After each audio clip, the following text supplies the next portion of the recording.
Hola amigos, ¿cómo están? Bienvenidos una vez más y como siempre a nuestro queridísimo fútbol y boxeo.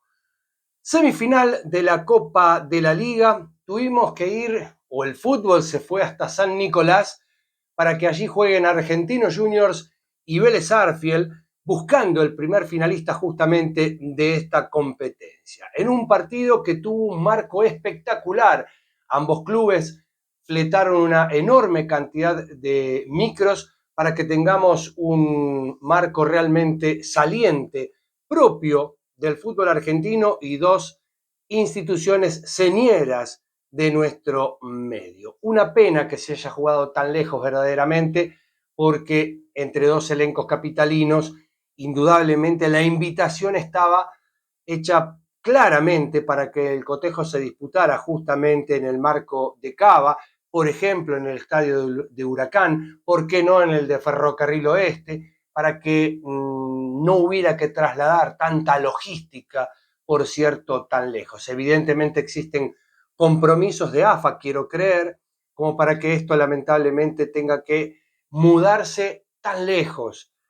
siendo que muy posiblemente si el cotejo se hubiera disputado justamente en la ciudad de Buenos Aires, probablemente hubiera habido inclusive más público, como me parece esta semifinal indudablemente merecía. Y un detalle más, toda vez que se juegan los emparejamientos, digo en esta Copa de la Liga, los clásicos, me parece oportuno que, no existiendo Ferrocarril Oeste en la primera división, Vélez se mida con Argentinos Juniors y no con Platense, independientemente, porque además Platense tiene su clásico con Tigre, y esto sería un poquito más prolijo, me parece. Habrá que ver si las autoridades de AFA así lo ven, porque además este duelo de semifinal indudablemente invita a pensar en un choque clásico justamente entre Argentinos Juniors y Vélez Sarsfield. Al menos esa es mi opinión. Por supuesto, quizás los hinchas de una y otra institución puedan verlo de manera diferente. En fin, detalles simplemente al pasar en un partido que tuvo mucha intensidad, que se rompió, que se terminó, me parece, como partido de fútbol en sí, de 11 contra 11, por supuesto, a partir de la expulsión de Romero, de Brian Romero, justamente, que se ganó la tarjeta roja, me parece, con total justicia. Este hábito que tienen algunos futbolistas de ir con la plancha y levantarla del piso. Si por lo menos la mantiene en el piso, probablemente la disputa de la pelota es más honesta, más deportiva, y probablemente así no se ganarían las expulsiones. Habría que ver si esto evidentemente no se enseña desde las divisiones inferiores, porque si todos sabemos que levantar la pierna del piso nos va a implicar de terminar cometiendo una infracción, una plancha, indudablemente estas cosas podrían modificarse, podrían cambiarse. Es más, yo creo que debería plantearse, como ocurre en algunos certámenes de papi fútbol, que no se puede ir al piso, dejar de ir al piso, porque allí es donde se producen las lesiones más graves por lo general. Distinto es si un jugador pisa mal, se rompen los ligamentos, como venimos viendo frecuentemente, eso es diferente, pero cuando un futbolista provoca una lesión en otro jugador, y este no ha sido afortunadamente el caso, resulta verdaderamente una picardía. Sabemos que podemos lastimar con una plancha, y en definitiva, a ver, la situación de arrepentimiento en Brian Romero se vio inmediatamente, porque hasta pidió disculpas a su parcialidad y puso en riesgo, en definitiva, todo el trabajo que hasta aquí Vélez Sarsfield había desarrollado. Un partido de un análisis me parece muy corto, que hubo muy pocas situaciones de gol en la etapa inicial, y pese a quedar con 10 hombres, las mejores fueron de Vélez Sarsfield, en donde, por ejemplo, hubo un remate de Fernández, que tapó muy bien al ruso Rodríguez, y en el rebote Piscini vuelve a intervenir para que una vez más el arquero de Argentinos Juniors, ex Independiente, y Godoy Cruz, entre otros, diga presente y se transforme en una de las buenas figuras que entregó este partido. Y Vélez tuvo más porque siempre lo fue a buscar. Cuando una vez más Fernández exigió la buena respuesta del ruso Rodríguez. En el segundo tiempo las cosas fueron un poco distintas y en el global del partido debemos decir que Argentinos Juniors, pese a contar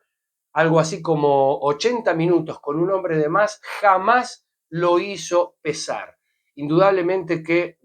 le faltó la astucia en los últimos metros de mostrarse como el equipo que veníamos viendo a lo largo de la Copa de la Liga. En tanto Vélez redobló esfuerzos, con 10 hombres, por supuesto, corrió como pocas veces. Inclusive Lenny Lobato tuvo una escapándose tras un pelotazo de Cáceres, en donde se las ingenió entre 4 para exigir una vez más la respuesta de Rodríguez. Marchiori fue una muy buena figura, o empezó a hacerlo específicamente durante el partido, a partir del zurdazo de Herrera tras pase de Moyano, en donde justamente el arquero velezano empezó a mostrar que, o a dejarnos la pista, el indicio de que sería la figura saliente de este partido. Argentinos Juniors chocó contra toda su impotencia, pero no obstante ello, para aplaudir los bichos colorados de la Paternal al comando de Guede, han hecho una muy buena Copa de la Liga. Por supuesto se esperaba y todo estaba dado para que el elenco de la Paternal lograra el pase a la final, tomando en cuenta que, insisto, jugaba con un hombre de más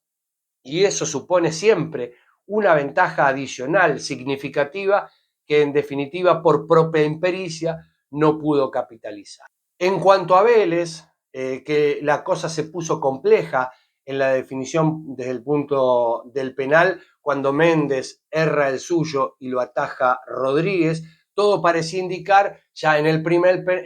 penal que la suerte iba a estar del lado de Argentinos Juniors. No obstante ello, marra un penal increíblemente Heredia, que lo tira por encima del travesaño, las cosas se emparejan y ahí sí la balanza se empezó a torcer definitivamente para el Fortín, porque no erró ninguno, todos dijeron presente, y Gondú, cuando tuvo su oportunidad, cuando las cosas estaban niveladas, me parece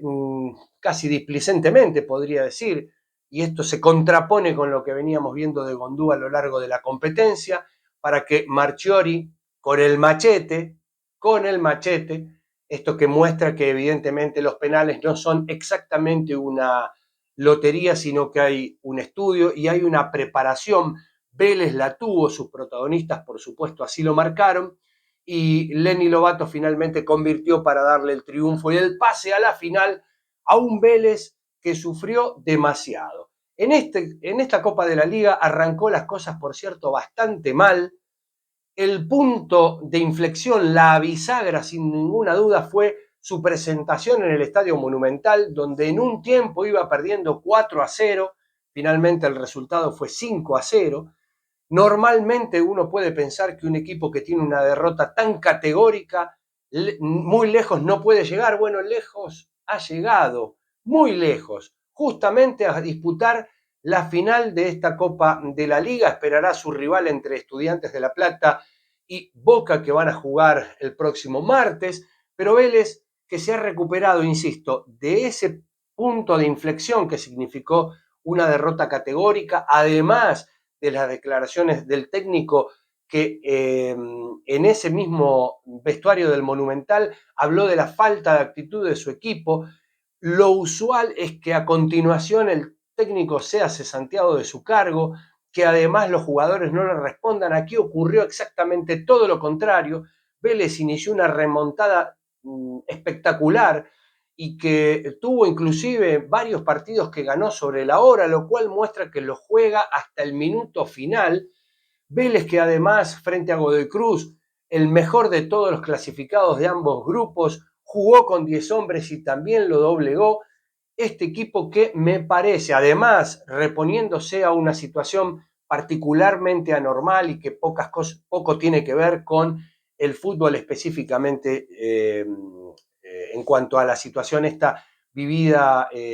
por 4 de sus futbolistas allí en Tucumán,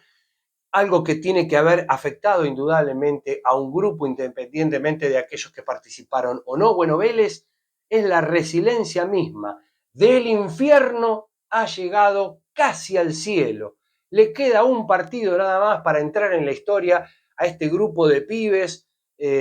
conjuntamente con algunos valores de experiencia, un equipo que, al menos el presentado justamente allí en San Nicolás de los Arroyos, tiene un promedio de edad de tan solo 25 años, donde aparece García como lateral derecho y que da la talla indudablemente y hace pensar que ni Guidara ni Jara tienen que jugar en esa posición. Lo mismo quizás podría ocurrir con Cábana por el sector izquierdo de la defensa, que no hizo extrañar para nada, más allá de salir prematuramente del campo por lesión, a Elías Gómez, que venía siendo el titular y estaba suspendido. Y ni que hablar de los centrales, porque Fernández actuó de manera maravillosa, lo mismo que Valentín Gómez, con 20 años nada más, un futbolista que está llamado a ser una de las grandes figuras del fútbol argentino. Me permito pensar si la evolución justamente de Valentín Gómez se da tal cual la tendencia. Y Mamana, que llegó para reforzar este equipo, terminó siendo suplente cuando a lo largo de la competencia por lo general había sido titular. Por supuesto, Marchiori, el párrafo aparte para el arquero, que dijo presente a lo largo de la competencia. Recordemos que tras el partido frente a River, Vélez jugó 14 partidos más, en 7 de ellos su valla permaneció invicta, lo cual habla, insisto, de un buen arquero, de una buena defensa, de una buena planificación y por supuesto también para este técnico, para Quinteros, que realizó en su momento, como marcábamos, declaraciones, si se quiere, públicas poco apropiadas, pero que calaron indefectiblemente en este plantel, que confió en su entrenador. Esto es insoslayable porque hoy Vélez es finalista de esta Copa de la Liga, razón por la cual también hay un mérito en el entrenador, hay un mérito también en la dirigencia, que a la hora de presentarse ese episodio extrafutbolístico, corrió a esos futbolistas del plantel, que asumió teniendo que pelear el descenso, nada menos, no una competencia por un título, ni mucho menos, y que evidentemente está emprolijando una institución que venía de varios años de desmanejo, habida cuenta de la saliente comisión directiva. En definitiva, hay una serie de factores que convergen en que Vélez se haya transformado en un elenco protagonista de nuestro fútbol, que tenga una dirigencia que aparentemente va haciendo las cosas de manera prolija, que contrató los jugadores necesarios, que conformó primero un cuerpo técnico y luego un plantel que le está a punto de dar una gran satisfacción a su gente. Por supuesto, como espectadores, decimos que Vélez llegará allí como favorito del corazón a esa final, sea frente a Estudiantes o a Boca, tomando en cuenta que de lo que viene de recuperarse, de la pelea por el descenso, de una dirigencia que no estuvo indudablemente a la altura de la historia de Vélez Sarsfield, de haber eliminado a Godoy Cruz con un hombre menos y hacer lo propio frente a Argentinos Juniors, bueno, será seguramente el candidato del corazón para todos los aficionados del fútbol aquí en la Argentina. Espera su rival, será, como dijimos, Estudiantes o Boca, y Vélez llega con una sonrisa de oreja a oreja, insisto, del infierno a casi tocar el cielo con las manos. Amigos, hasta aquí llegamos con el análisis de la primera semifinal de la Copa de la Liga, que clasificó a Vélez como uno de los finalistas de este certamen. Nos vamos despidiendo, invitándolos a que se suscriban, a que nos acompañen aquí en nuestro Novel canal, nos dejen un like, un pulgar para arriba y por supuesto sus comentarios, que son bien valorados en nuestro canal. Nada más, amigos, los esperamos la próxima, como siempre, aquí en Fútbol y Boxeo.